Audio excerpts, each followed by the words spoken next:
Parte 5. Cuando me vuelvo para mirarlos, los días de mi juventud parecen ir de mí en una ráfaga de pálidos desechos reiterados, como esas tempestades matinales de nieve en que el pasajero de tren ve remolinear papel de seda ajado tras el último vagón. Durante mis relaciones sanitarias con mujeres, yo era práctico, irónico, enérgico. Mientras fui estudiante, en Londres y París, las mujeres pagadas me bastaron. Mis estudios eran minuciosos e intensos, aunque no particularmente fructíferos.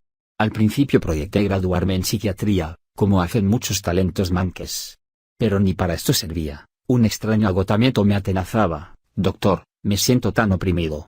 Y viré hacia la literatura inglesa, donde tantos poetas frustrados acababan como profesores vestidos de tweed con la pipa en los labios.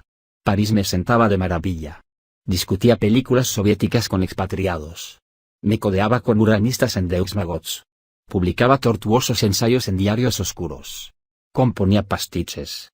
Poco me importa que F.R. Condires y Suleim Boncourt pueda volverse, la mano sobre la puerta. A nadie he de seguir, ni a Fresca, ni a Gaviota.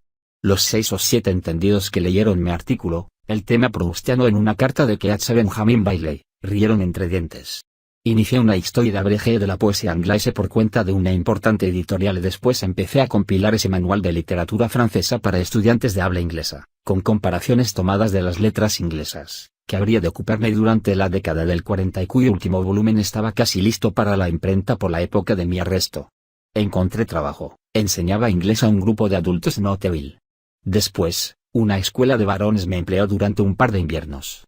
De vez en cuando, aprovechaba las relaciones que había hecho con sociólogos y psicólogos para visitar en su compañía varias instituciones, tales como orfanatos y reformatorios, donde podían contemplarse pálidas jóvenes pubescentes, de pestañas gruesas, con una impunidad perfecta como la que nos está asegurada en Sueños. Ahora creo llegado el momento de presentar al lector algunas consideraciones de orden general. Entre los límites de los 9 y los 14 años, surgen doncellas que revelan a ciertos viajeros embrujados, 2 o más veces mayores que ellas, su verdadera naturaleza, no humana, sino nímfica, o sea demoníaca. Propongo llamar ninfulas a esas criaturas escogidas. Se advertirá que reemplazo términos espaciales por temporales. En realidad, querría que el lector considerara los 9 y los 14 como los límites playas espejeantes, rocas rosadas, de una isla encantada, habitada por esas ninfulas mías y rodeada por un mar vasto y brumoso. Entre esos límites temporales, ¿son ninfulas todas las niñas? No, desde luego. De lo contrario, quienes supiéramos el secreto, nosotros, los viajeros solitarios, los ninfulómanos, habríamos enloquecido hace mucho tiempo. Tampoco es la belleza una piedra de toque, y la vulgaridad o al menos lo que una comunidad determinada considera como tal, no daña forzosamente ciertas características misteriosas, la gracia letal, el evasivo, cambiante, trastornador, insidioso encanto mediante el cual la ninfula se distingue de esas contemporáneas suyas que dependen incomparablemente más del mundo espacial de fenómenos sincrónicos que de esa isla intangible de tiempo hechizado donde Lolita juega con sus semejantes. Dentro de los mismos límites temporales, el número de verdaderas ninfulas es harto inferior al de las jovenzuelas provisionalmente feas, o tan solo agradables, o simpáticas, o hasta bonitas y atractivas, comunes, regordetas, informes, de piel fría, niñas esencialmente humanas, vientrecitos abultados y trenzas, que acaso lleguen a transformarse en mujeres de gran belleza. Pienso en los toscos budines con medias negras y sombreros blancos que se convierten en deslumbrantes estrellas cinematográficas. Si pedimos a un hombre normal que elija a la niña más bonita en una fotografía de un grupo de colegialas o Girl Scouts, no siempre señalará a la ninfula. Hay que ser artista y loco, un ser infinitamente melancólico, con una burbuja de ardiente veneno en las entrañas y una llama de suprema voluptuosidad siempre encendida en su sutil espinazo, o, como tiene uno que rebajarse y esconderse, para reconocer de inmediato, por signos inefables el diseño ligeramente felino de un pómulo, la delicadeza de un miembro aterciopelado y otros indicios que la desesperación, la vergüenza y las lágrimas de ternura me prohíben enumerar al pequeño demonio mortífero entre el común de las niñas, y ahí está, no reconocida e ignorante de su fantástico poder. Además, puesto que la idea de tiempo gravita con tan mágico influjo sobre todo ello, el estudioso no ha de sorprenderse al saber que ha de existir una brecha de varios años, nunca menos de 10, diría yo, 30 o 40 por lo general y tantos como 50 en algunos pocos casos conocidos, entre doncella y hombre para que este último pueda caer bajo el hechizo de la ninfula.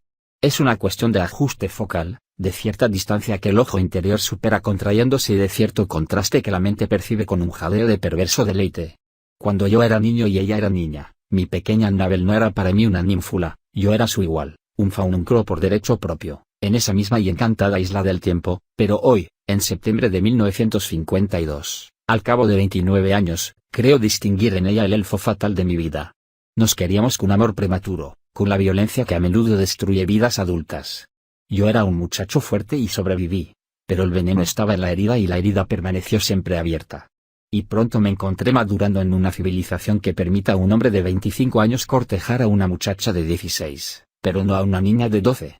No es de asombrarse, pues, si mi vida adulta, durante el período europeo de mi existencia, resultó monstruosamente doble. Abiertamente, yo mantenía las relaciones llamadas normales con cierto número de mujeres terrenas, provistas de calabazas o peras como pechos. Secretamente, me consumía en un horno infernal de localizada codicia por cada ninfula que encontraba y a la cual no me atrevía a acercarme, como un pusilánime respetuoso de la ley. Las hembras humanas que me era permitido utilizar no servían sino como agentes paliativos. Estoy dispuesto a creer que las sensaciones provocadas en mí por la fornicación natural, eran muy semejantes a las conocidas por los grandes machos normales ayuntados con sus grandes cónyuges normales en ese ritmo que sacude el mundo. Lo malo era que esos caballeros no habían tenido vislumbres de un deleite incomparablemente más punzante, y yo sí. La más turbia de mis poluciones era 1000 veces más deslumbrante que todo el adulterio imaginado por el escritor de genio más viril o por el impotente más talentoso. Mi mundo estaba escindido. Yo percibía dos sexos, y no uno, y ninguno de los dos era el mío. El anatomista los habría declarado femeninos. Pero para mí, a través del prisma de mis sentidos, eran tan diferentes como el día y la noche. Ahora puedo razonar sobre todo esto. En aquel entonces, y hasta por lo menos los 35 años, no comprendí tan claramente mis angustias. Mientras mi cuerpo sabía que anhelaba, mi espíritu rechazaba cada clamor de mi cuerpo. De pronto me sentía avergonzado, atemorizado, de pronto tenía un optimismo febril. Los tabúes me estrangulaban. Los psicoanalistas me acunaban con pseudoliberaciones y pseudolíbidos.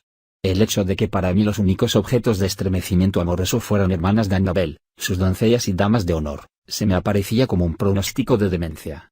En otras ocasiones me decía que todo era cuestión de actitud, que nada había de malo en sentirse así. Permítaseme recordar que en Inglaterra, durante la aprobación del Acta de Niños y Jóvenes en 1933, se definió el término niña como criatura que tiene más de 8 años, pero menos de 14, después de lo cual, desde los 14 años hasta los 17, la definición estatuida es joven. Por otro lado, en Massachusetts, Estados Unidos, un niño descarriado es, técnicamente, un ser entre los 7 y los 17 años de edad, que, además, se asocia habitualmente con personas viciosas e inmorales. Hugh Broughton, escritor polemista del reinado de Jaime I, probó que Raab era una prostituta desde temprana edad. Esto es muy interesante y me atrevería a suponer que ya están ustedes viéndome al borde de una crisis y echando espuma por la boca. Pero no, no es así, solo barajo encantadoras posibilidades en un mazo de naipes. Tengo algunas otras imágenes. Aquí está Virgilio, que pudo cantar a la ninfula con un tono único, pero quizá prefería otra cosa. Ahí, dos de las hijas prenúbiles del rey Akenatón y la reina Nefertiti, la pareja real tenía una progenie de 6, con muchos collares de cuentas brillantes por todo atavío, abandonadas sobre almohadones, intactas después de 3000 años, con sus suaves cuerpos morenos de cachorros, el pelo corto, los alargados ojos de ébano. Más allá, algunas novias forzadas a sentarse en el fascinum, marfil de los templos del saber clásico. El matrimonio antes de la pubertad no es raro, aún en nuestros días, en algunas provincias de la India oriental.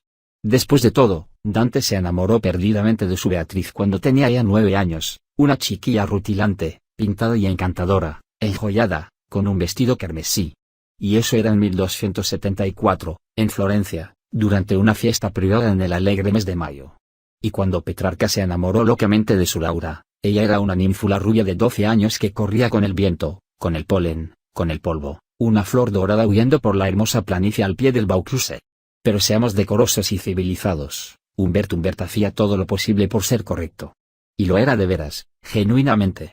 Tenía el más profundo respeto por las niñas ordinarias, con su pureza y vulnerabilidad, y bajo ninguna circunstancia habría perturbado la inocencia de una criatura de haber el menor riesgo de alboroto. Pero como latía su corazón cuando vislumbraba entre el montón inocente a una niña demoníaca, enfant charmante et fourbe, de ojos turbios, labios brillantes, 10 años encarcelados, no bien le demostraba a uno que estaba mirándola. Así pasaba la vida. Humbert era perfectamente capaz de tener relaciones con Eva, pero suspiraba por Lilith. El desarrollo del seno aparece tempranamente después de los cambios somáticos que acompañan la pubescencia. Y el índice inmediato de maduración asequible es la aparición de pelo. Mi mazo de naipes se estremece de posibilidades. Un naufragio. Un atol y en su soledad, la temblorosa hija de un pasajero ahogado. Querida, este es solo un juego. Qué maravillosas serán mis aventuras imaginarias mientras permanecía sentado en el duro banco de un parque fingiendo sumergirme en un trémulo libro. Alrededor del quieto estudioso jugaban libremente las ninfulas, como si él hubiera sido una estatua familiar o parte de la sombra y el lustre de un viejo árbol. Una vez, una niña de perfecta belleza con delantal de tarlatán, apoyó con estrépito su pie pesadamente armado a mi lado, sobre el banco, para deslizar sobre mí sus delgados brazos desnudos y ajustar la correa de su patín, y yo me diluí en el sol, con mi libro como hoja de higuera, mientras sus rizos castaños caían sobre su rodilla despellejada, y la sombra de las hojas que yo compartía latía y se disolvía en su pierna radiante, junto a mi mejilla camaleónica. Otra vez, una pelirroja se asió de la correa en el subterráneo y una revelación de rubio vello axilar quedó en mi sangre durante semanas.